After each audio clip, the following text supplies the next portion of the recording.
अस्सलाम वालेकुम बच्चों, आज हम चैप्टर नंबर 3 स्टार्ट करने जा रहे हैं। 9th class physics dynamics. Dynamics के बारे में आप चैप्टर नंबर 1 में ब्रांचेस ऑफ फिज़िक्स में पढ़ चुके हैं। मैकेनिक्स एक ब्रांच आपने पढ़ी थी जिसमें आपने ये स्टडी किया था, ये आपने पढ़ा था कि हम मैकेनिक्स के अंदर मोशन के बारे में पढ़ते हैं और वो मोशन जो है जो किसी वजह से होती है, किसी काज की वजह से होती है, फोर्स की वजह से होती है, एनर्जी की वजह से होती है। यहाँ पे हम एक मैकेनिक्स की एक ब्रांच को हम पढ़ चुके हैं, काइनेमैटिक्स, जिसमें हमने स्टडी ऑफ मोशन की थी विदाउट इट्स कॉज। आज जो ब्रांच हम पढ़ने जा रहे हैं डायनामिक्स है। Dynamics is the study of motion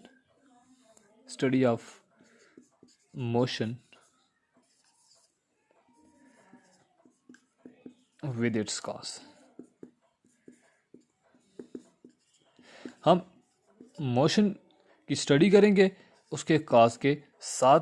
ये डायनामिक्स में जब भी आपको मोशन के बारे में स्टडी करनी हो, उसके काज को स्टडी करना हो, तो हम फिजिक्स की एक ब्रांच में जाते हैं, डायनामिक मैकेनिक्स, और वहाँ से एक सब ब्रांच है उसकी डायनामिक्स। वहाँ पे हमें डिटेल में उसके बारे में स्टडी करने को मिल जाता है। अब यहाँ पे हम देखेंगे कि what is the cause of motion. Motion का काज क्या है? मोशन का काज फोर्स है।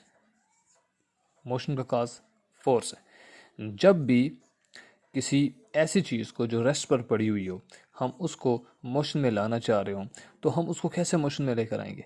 हम उसके ऊपर फोर्स लगाएंगे। एक नॉन लिविंग थिंग को जब भी मोशन में लाना होता है तो उसके ऊपर फोर्स लगाई जाती है। तो वो फोर्स क्या करती है? उस रेस्ट पर पड़ी हुई चीज़ को मोशन में ले आती है। तो यहाँ पे देखें, मोशन हुई किस वजह से हुई? फोर्स की वजह से हुई। इस तरह से आप देखें, अगर आपने किसी कोई बैलून ले लेते हैं, उस बैलून को अगर आप देखें तो हम उस बैलून की जो शेप है वो बदलना चाह रहे होते हैं, तो हम उसके ऊपर फोर्स लगाते हैं। तो वो फोर्स जो है वो यहाँ पे शेप को चेंज कर देती है। यहाँ पे एक बॉडी को मूव करने में काम आती है फोर्स। इस तरह से आप देखें, लेट्स सपोज एक क्रिकेट बॉल है और वो कहीं से किसी ने शॉट लगाई हुई है, वो मूव कर रहा है। इस मूव करते हुए बॉल को आपने स्टॉप करना है। स्टॉप करने के लिए इसके ऊपर फोर्स लगाई जाती है। ये बॉल इस वक्त जो काम कर रहा है वो मोशन में था। हमने इसकी इस मोशन को ख़त्म करने के लिए हम स्टॉप करना चाह रहे हैं तो फोर्स लगाते हैं। इस तरह से हम अगर देखना चाहें, लेट्स सपोज कि कोई ऐसी वाली सिचुएशन हो, लेट्स सपोज फुटबॉल एक ले लेते हैं और उस फुटबॉल को किसी ने किक किया हो इस डायरेक्शन में, वो इस डायरेक्शन में मोशन कर रहा है ये फुटबॉल। हम इसकी डायरेक्शन को मोड़ना चाह रहे हैं, तो हम उधर मोड़ना चाह रहे हैं, तो हम उस डायरेक्शन में इसके ऊपर फोर्स लगाएंगे। इन सारी एग्जांपल्स को आप गौर से देखें और आपको पता चलेगा कि ये जो काज ऑफ मोशन जो है फोर्स, वो क्या क्या काम कर सकती है। वो बॉडी को मूव कर सकती है, शेप चेंज कर सकती है, बॉडी को स्टॉप कर सकती है, चलती हुई बॉडी को। डायरेक्शन ऑफ मोशन, ये डायरेक्शन ऑफ वेलोसिटी वो चेंज कर सकती है ये फोर्स। तो फोर्स की ये डेफिनेशन बन गई, इट इज़ एन एजेंट। ये एक ऐसा एजेंट है जो क्या कर सकता है? That cause the body to move, to change its shape, to stop it, और to change its direction of motion. क्या फोर्स हमेशा बॉडी को मूव कर सकती है? हमेशा फोर्स बॉडी को मूव नहीं कर सकती। लेट्स सपोज आप एक फोर्स लगाते हैं किसी ऐसी चीज़ पर जो कि भारी है। जैसे कि आप एग्जांपल ले लें घर की। आप फोर्स लगाना चाह रहे हो और वो घर के ऊपर लगाना चाह रहे हो।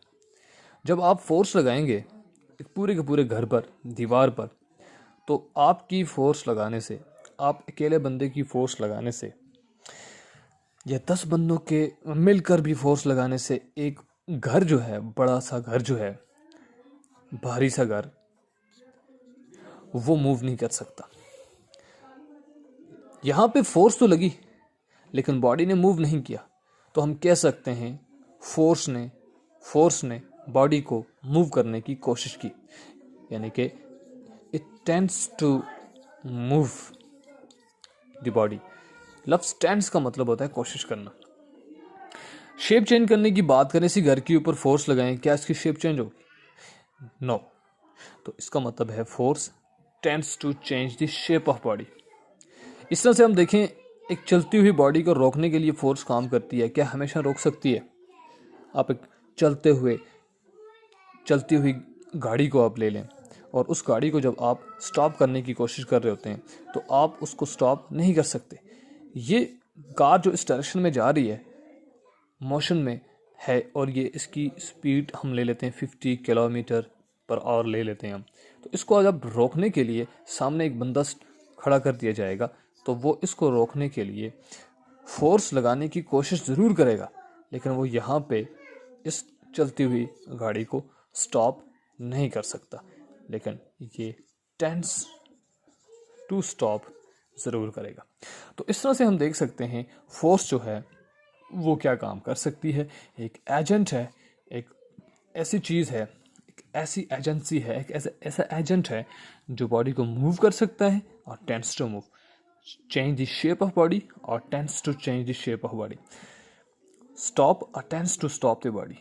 तो मतलब ये है, ये एक ऐसा एजेंट है। सिंपल सी डेफिनेशन इसकी आप यहाँ पे क्लियर कर सकते हैं। ये सारे के सारे पॉइंट्स को आप एक स्टेटमेंट की सूरत में लिखें। That's definition of physics force.